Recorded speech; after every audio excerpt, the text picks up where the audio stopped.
What's going on, everyone? Chris from Pickdawgz.com here with your free pick in the Tennessee versus Texas college basketball matchup going down Friday, March 14th, 2025. Just a reminder, if you haven't already, make sure you're subscribed to our channel and smash that thumbs up. And if you're looking for my best bets, the games that I love, head to Pickdawgz.com. Click the Premium Picks tab at the top of the page. It's a great time to do so because we have a lot of action lined up this week. We've got the conference tournaments in the back end, and now we are at the point for college basketball where the week-long long-term pass will get you access to the first round of the NCAA tournament. So make sure that you jump on board. We've got a lot of action as well from NBA and NHL. So if you hop on a long-term pass, you get access to that as well. Use the promo code PICK at checkout for 15% off your purchase. We've also got products for those who make big bets and for those with big bankrolls.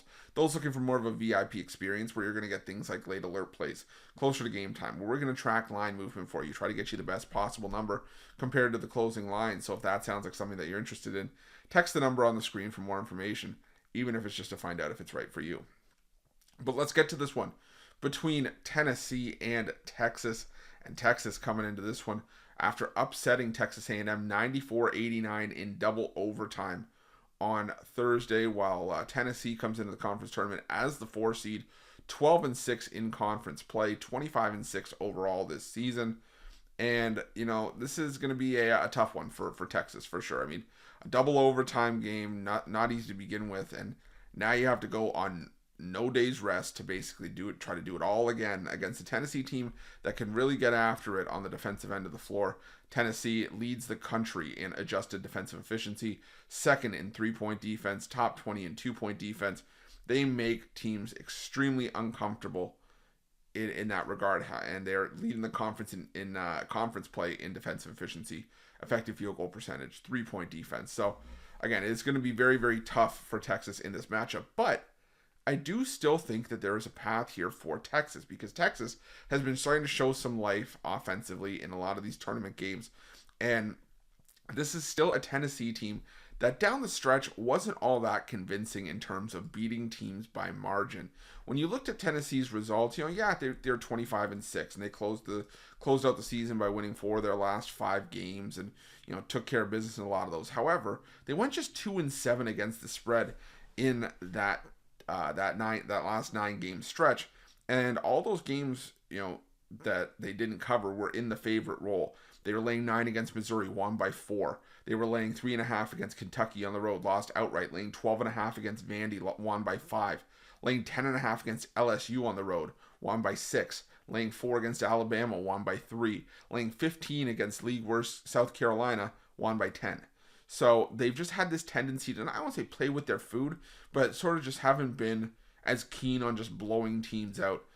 This is sort of the last stand for Texas. And I think that if I looked at just the latest reports, latest bracketology report, and just projections on where sort of this team is, I would imagine that the win over Texas A&M probably got Texas into the tournament. But right now, at the latest projection, Texas is the last team into the tournament. So there is still a lot of work that Texas I think could do. Now, granted, the teams that are the first 4 out, I believe a lot of them are out of their conference tournaments, except for Colorado State. Dayton is still in their tournament as well. So is UC Irvine, even though they're not going to have many chances. They're probably going to have to win the Big West, but still, there's a lot of things that could happen. So for me with Texas, I think that Texas doesn't want to leave anything to chance. The only sure way to make the NCAA tournament out of the SEC is to win the conference tournament. While I don't think Texas does that, I think a win here would solidify their spot in the conference tournament. So even on a no rest after double overtime against a rested Tennessee team, part of me thinks maybe there's some rust early on for Tennessee, and maybe that allows Texas to put up some points early to give themselves a bit of a cushion. But I'll take Texas here plus the 10, and that's going to be my free pick. But just a reminder, if you haven't already, make sure you're subscribed to our channel and smash that thumbs up. And if you're looking for my best bets, you can find those at Pickdawgz Premium. Why are Pickdawgz? Check out our betting tools. They're 100% free. They're the best betting tools in the business, and tools that you want to make sure that you have in your back pocket when you're making your best bets for the day's action. Thanks for watching. See you guys soon.